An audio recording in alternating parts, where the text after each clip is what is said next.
Kering. Macam bukan aku ni. Hello? Hello, Assalamualaikum Man. Ni aku Rizal. Salam, kenapa tu? Man, aku nak tanya kau berkaitan soalan mat. Yang main aku ajar tadi. Dan aku kalau kau dah jawab dah. Man, aku nak tanya kau soalannya berkaitan dengan gray area ada curve online. Oh, soalan tu. Kenapa kau tak faham ke? Aku dah faham.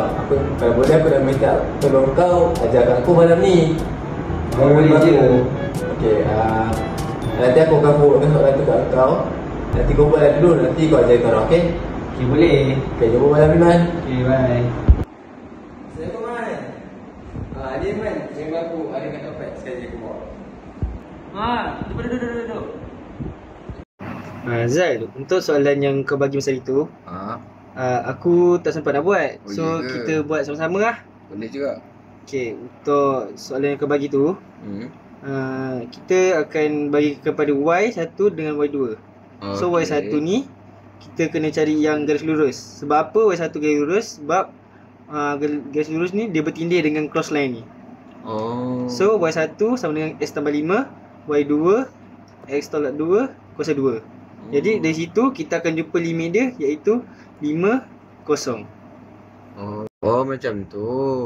Okay Man, macam mana kau buat graf ni Sebab yang media aku ajar memang dah ada limit. Tapi soalan ni dia tak bagi limit pun. Oh, dia senang je. Medium aku ajar, kita kena gunakan app Desmos. So dari situ kita just masukkan dia punya equation yang Y1 ni dengan Y2. Lepas tu ni dia terus bagi graf ni. Oh, dia bagi terus. Dia bagi terus. Okay.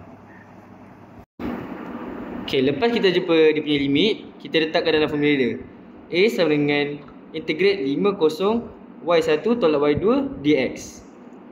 Lepas tu kita masukkan dia punya equation tadi dalam formula.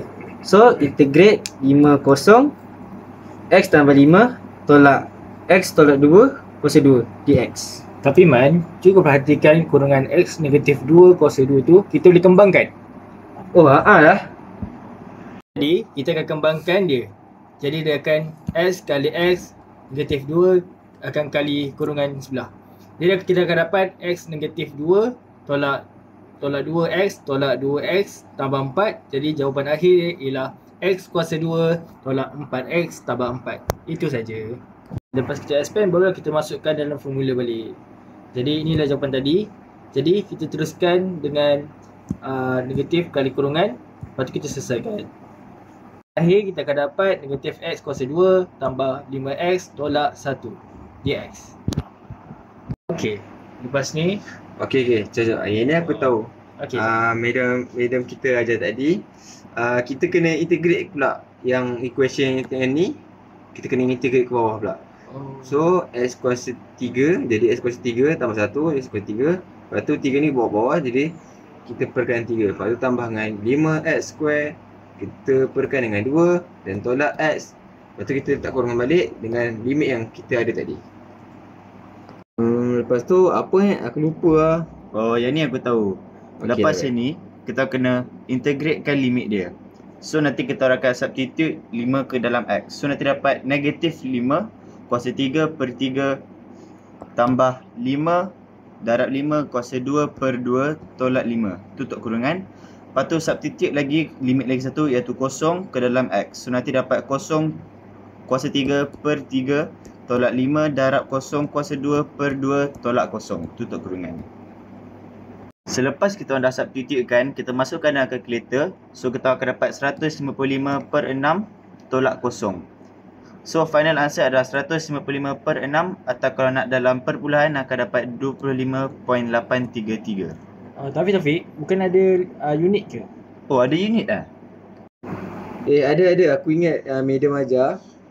Medium kata kalau nak cari area, dia ada unit square. Tapi kalau kita nak cari volume pula, dia akan letak unit kuasa 3. Korang jangan tertukar pula nanti. Oh, faham.